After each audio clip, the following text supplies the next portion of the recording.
इतिहास गवाह है कि बड़ी बड़ी जमीनी जंगें टैंक्स के दम पर ही लड़ी गई हैं और जिस देश के पास जितने शक्तिशाली टैंक होते हैं वो दुश्मनों पर उतना ही भारी पड़ता है।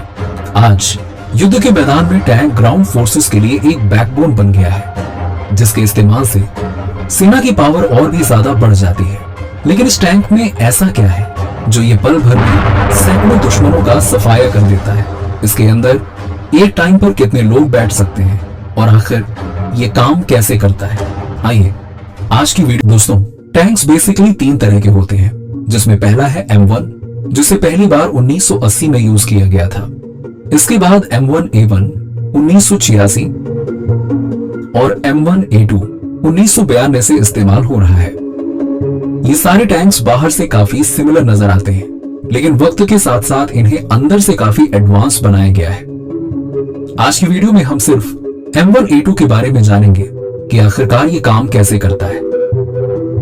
अगर हम स्पेसिफिकेशंस के बारे में बात करें तो इसकी height 8 feet, length 32 feet and width 12 feet होती है। वहीं वेट को देखें तो वो 68 US टन्स होता है, जो लगभग 35 कार्स के वजन जितना है। और इस वेट के साथ भी ये 42 माइल्स पर आवर की स्पीड पर दौड़ता है। M1A2 की फ्यूल कैपेसिटी 500 गैलन्स की है, जबकि नॉर्मल कार्स की ऑन एन एवरेज 16 गैलन्स होती है। मगर आपको बता दें कि M1A2 को इतने ज्यादा फ्यूल की एक्चुअल में रिक्वायरमेंट होती है, क्योंकि 1 गैलन फ्यूल में ये सिर्फ 0.6 माइल्स ही चल सकता है, जो कार्स या इवन दूसरे हैवी व्हीकल्स के कंपैरिजन में भी काफी कम है। अब हम इसके दूसरे फीचर्स की बात कर लेते हैं। तो दोस्तों, इसमें कैटरपिलर ट्रैक्स लगे होते हैं। ईच साइड 7 व्हील्स होते हैं। मेन बॉडी जिसे हल कहा जाता है और टरेट जो टॉप पर लगा होता है, ये स्पिन करता है। साथ ही इसका काम वेपन्स और अदर इक्विपमेंट्स को होल्ड करना भी है। वहीं इस टैंक के इंजन को पिछले हिस्से में रखा जाता है। लेकिन सवाल यह है कि आखिरकार कितने लोग टैंक के अंदर मौजूद होते हैं? तो दरअसल टरेट में 3 और टैंक के फ्रंट में 1 पर्सन मौजूद होता है। Caterpillar tracks. तो अभी तक हमने टैंक्स के आउटसाइड स्ट्रक्चर के बारे में जाना, लेकिन अब थोड़ा और डेप्थ में जाते हैं और कैटरपिलर ट्रैक्स के बारे में जानते हैं, जिन्हें टैंक ट्रीट्स के नाम से भी जाना जाता है। कैटरपिलर ट्रैक्स को स्टील और रिप्लेसेबल रबर पैड्स के साथ बनाया जाता है। अब आते हैं इसके व्हील्स पर।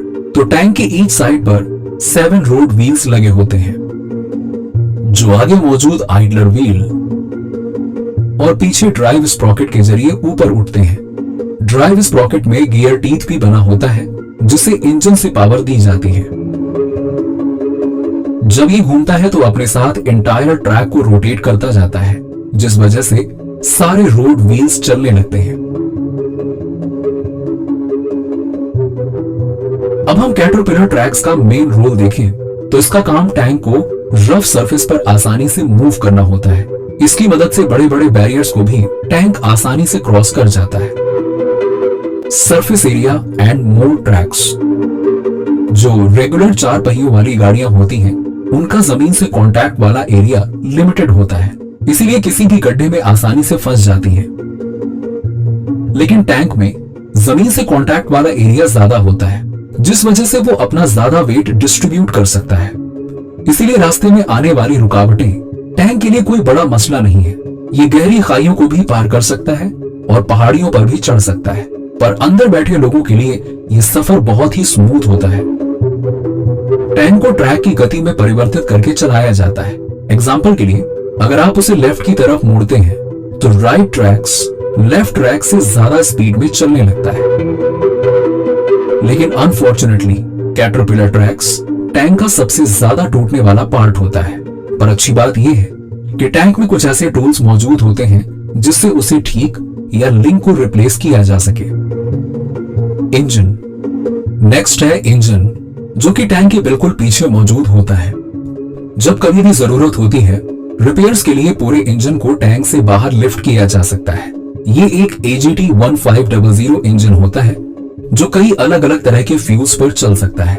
लेकिन इसमें ज्यादातर जेट फ्यूल का इस्तेमाल किया जाता है। अब अगर हम कार्स को देखें तो इसमें पिस्टन इंजन लगा होता है जो ऊपर नीचे होते रहते हैं और शाफ्ट को रोटेट करते हैं।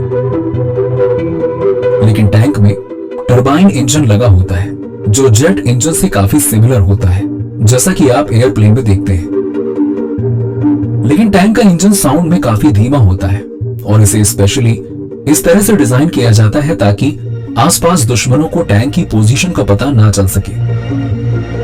ये इंजन काफी गर्म होता है, इसीलिए साइड में लगे ये दो कूलिंग यूनिट्स हीट को रिमूव करने में मदद करते हैं। इसके अलावा इंजन के पीछे एग्जॉस्ट मौजूद होता है, इसीलिए जब इंजन स्टार्ट होता है तो हमेशा उससे दूर रहने की सलाह दी जाती है। Outside features. दोस्तों, टैंक के पीछे एक फोन भी मौजूद होता है ताकि बाहर के फौजी टैंक के अंदर के क्रू से कम्युनिकेट कर सकें। इसके अलावा टैंक के साइड्स पर आर्म्ड प्लेट्स लगी होती हैं, जिन्हें साइड स्कर्ट कहा जाता है। ये व्हील्स और कैटरपिलर ट्रैक्स को प्रोटेक्ट करने के लिए लगाया गया होता है। इसे सेक्शन में खोला जा सकता है ताकि रोड व्हील्स को इजीली एक्सेस मिल सके और किसी डैमेज को आसानी से फिक्स किया जा सके। टैंक के फ्रंट पर हेडलाइट्स होती है